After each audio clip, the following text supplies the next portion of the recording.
The lighting is weird today, guys. Don't know what's going on. What exactly is a Faubourg, I was thinking? I mean, it sounds like something out of Lord of the Rings, the desolation of Faubourg. But anyway, I figured it out in the end.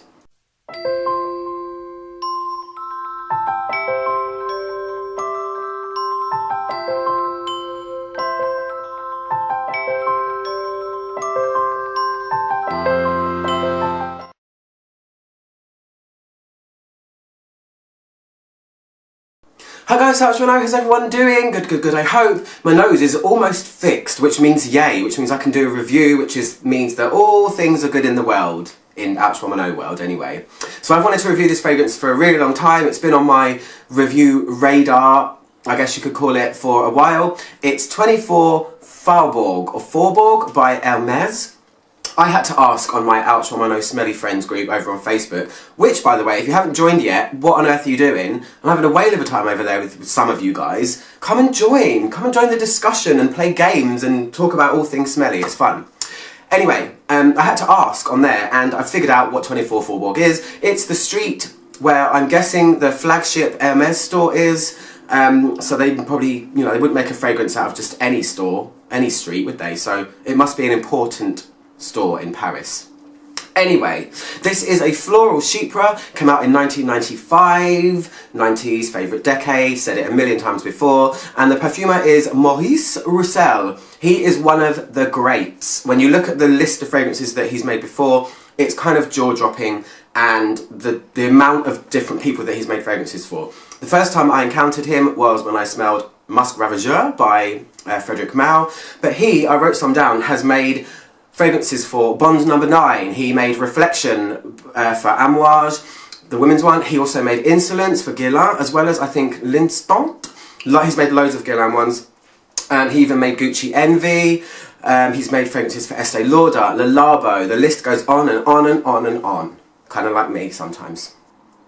So this is the Eau de Parfum version. It does come in Eau de Toilette as well. I haven't smelled that one, so I don't know the differences. Apologies about that, but I'll be reviewing the Eau de Parfum. I've worn it a few times, and it's pretty cool. So let's just put it on, just for reference. So the top notes are bergamot, ylang ylang, peach, orange, and hyacinth. The heart notes are jasmine, orange blossom, gardenia, iris, and then a really interesting one, which you don't really see very often, which is black elder.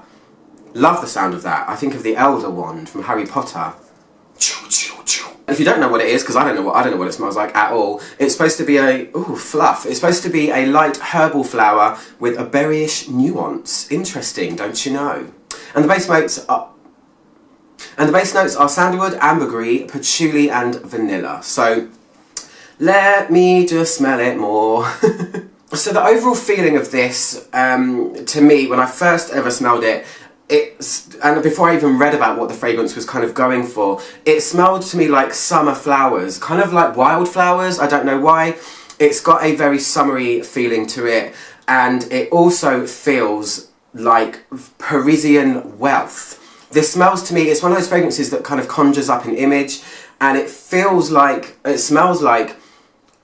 kind of glamorous French lady. That's the only way I can put it. That's what struck me straight away. And obviously whack, this is a floral fragrance.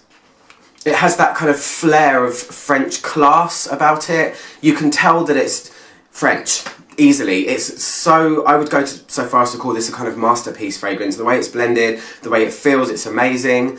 And I just really like this. It's got that kind of glamour about it. Evening, summer, French glamour. That's what it feels like overall.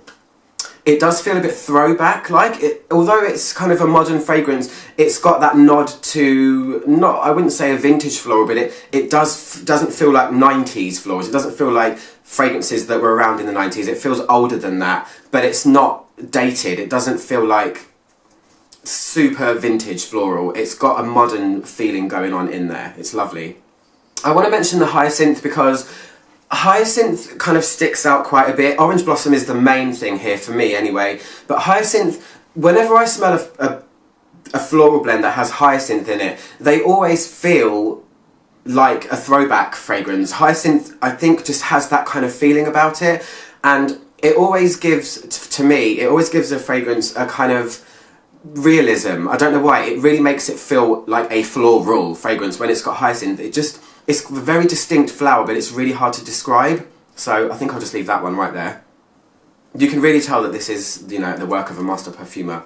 So the main flower that I smell, like I was going to say, is orange blossom. Orange blossom is right at the forefront, but because of this, the fragrance it's quite weighty and it's quite heavy and it's quite punchy. It's not a fresh orange blossom type smell. This kind of reminds me in the kind of tone and character of the one I reviewed recently by Serge Lutens, which is Fleurs d'Orange. While orange blossom usually is a fresh kind of flower, in that and also in this, because of the things it's put with, it's a very weighty, kind of heavy orange blossom. It's very thick, dense kind of orange blossom. So it's real whack. This is a very, very floral fragrance. Did I say that? The white flowers are the things that dominate, as usual. White flowers just kick ass all the time. There is a slight powdery undertone from the iris, but it really does just get stomped over by gardenia and, you know, just more white flowers, jasmine. But orange blossom is at the forefront, so it makes it feel sunny, which is why I think they made it that way, because it's supposed to feel like a summer perfume, even though it's quite heavy, so I don't know how that translates. But anyway. Oh, the postman just delivered something. Fun, I'll go and see what it is. So yeah, it feels summery, it feels a little bit golden, like. I said wildflowers at the beginning because it just gave me that sense of flowers in a field kind of thing, although it isn't very green, but the floral side of it. Do you know what I mean? The citrus elements in this are really understated as well. I wrote that down, I've got a few notes here.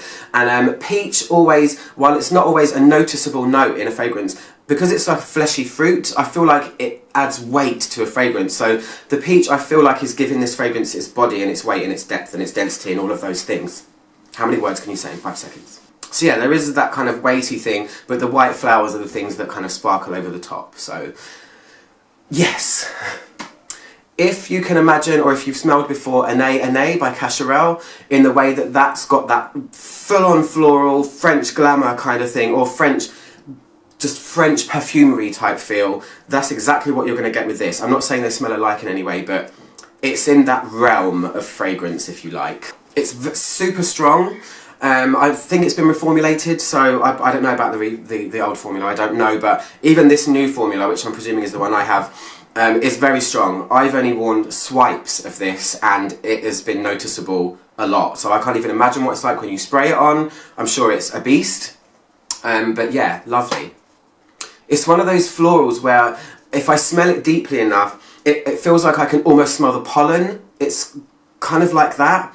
I'm not saying it smells naturalistic, because it doesn't smell naturalistic in that way, but it does. I feel like you can get in the pollen of it.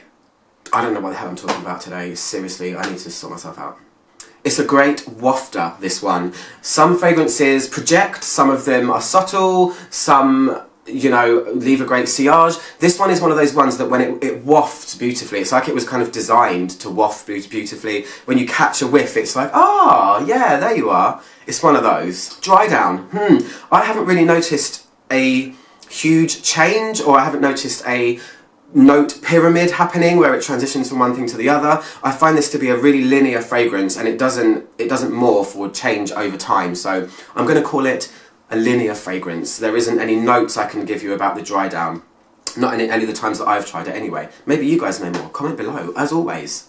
So that's it. That's my review of 24 Faubourg Desolation of Smog fragrance. If you guys want to go and get this, I'll post links below. You can get it at natino.co.uk or .com. Go and check it out. They have both versions, I think. I love the bottle. I want to get it just for the bottle. It's one of those ones. Anyway, I'm glad to be back with a new unbroken nose. Yeah, I'll see you guys soon. Click the logo down there to subscribe, as always. And come over and join Ultra My Smelly Friends. Come!